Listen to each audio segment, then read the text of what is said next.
or perhaps that you saw that would attribute?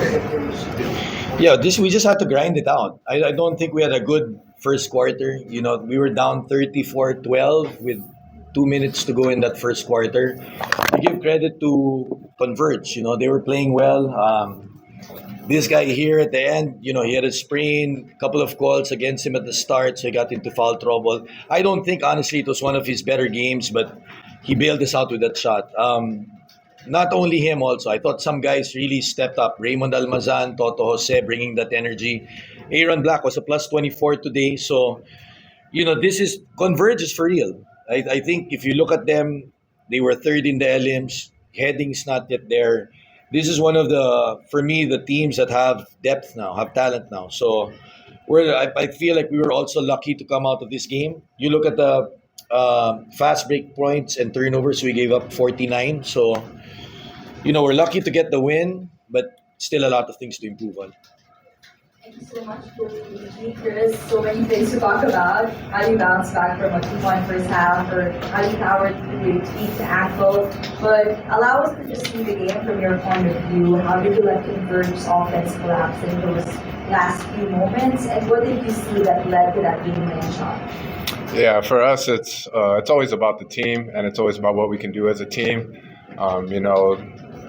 We struggled a bit in that first quarter, but I think you can see the character of the team from not just like putting our heads down.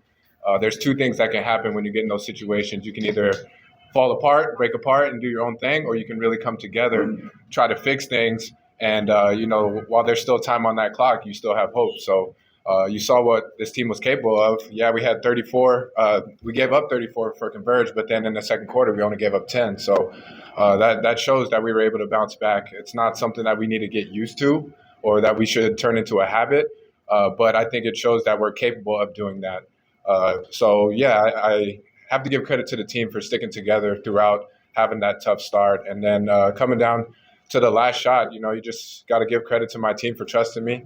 Without their trust, I wouldn't have the confidence that I have.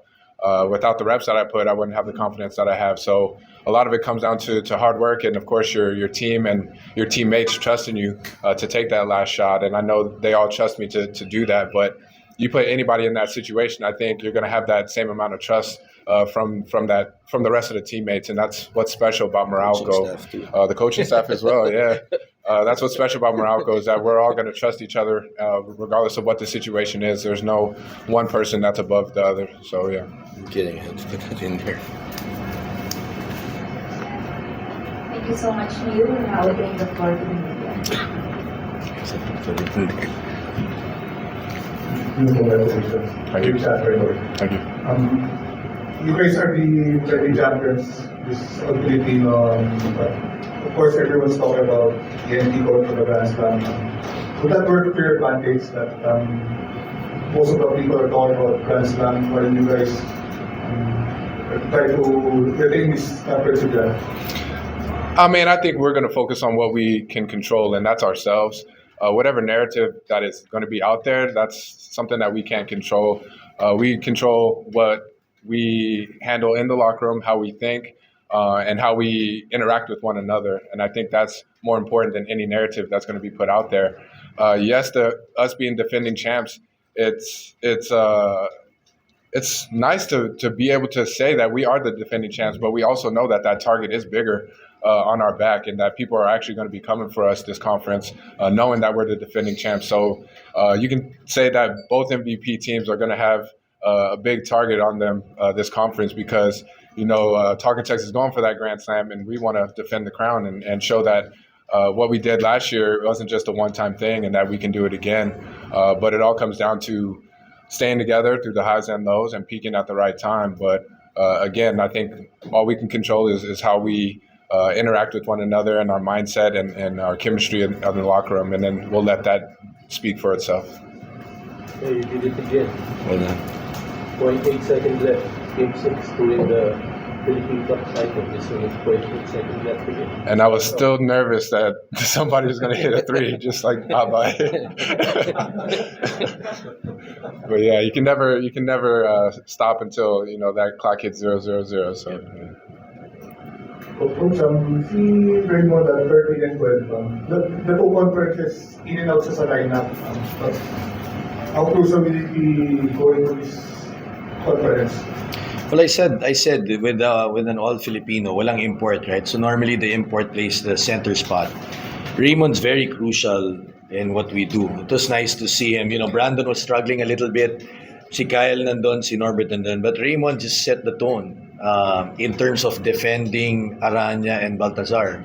We didn't have to double. You notice when we were doubling, they were able to shoot a couple of threes, right? But malaking bagay yung energy niya. Very proud of him. He came in and he did his own. So like Nu said, you know, we were missing some guys. We're missing Banquero, we're missing Maliksi. Those two played a big part in our rotation of 8-9 guys in that championship run. So now guys have to also step up, right? That's the learning starts from our leaders helping them out, our staff helping now. You have Rayson, you have Cancino. Brandon still has to be taught, but overall, we're excited kasi alam natin this conference for us, guys are given chances. May mga opportunities siya na tumulong. Coach, you talk about Rayson's performance. He started with quality minutes. What do you like about him? What's quality? He's proven in the preseason. We've used him, and guys were injured, and he's been solid. Alam namin sa MPBL, he led the team to championship sa Letran. He's also been there, but for him, it's understanding the league. We have guys to go to. We have these practices where we know that the ball should be in the hand of certain guys. Sometimes he tries to always make the play. So there's a lot of improvement pa from him. But matapang yung bata. He can run the team. We need him loud. We need him calling plays. We need him more in your face. But madaming potential secret. He'll be big in the PBA. I have no doubt. Just a matter of time. The thing I love about Kurt is he's a willing learner. You know, he comes to practice and he asks questions. He comes to practice and, you know, he comes up to me and says, Kuya, what do we do here? And that's something that you can admire from younger guys that want to continue to learn. And, you know, another thing I admire is the kid is fearless.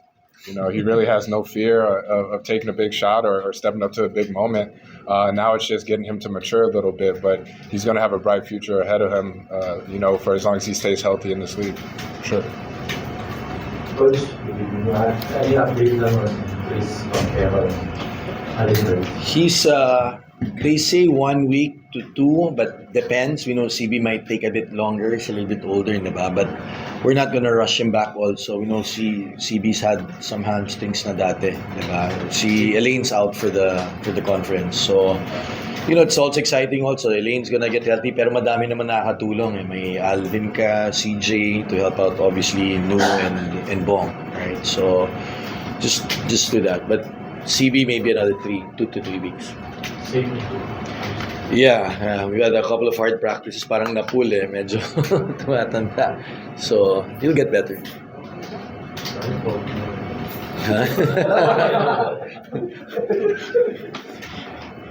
All right.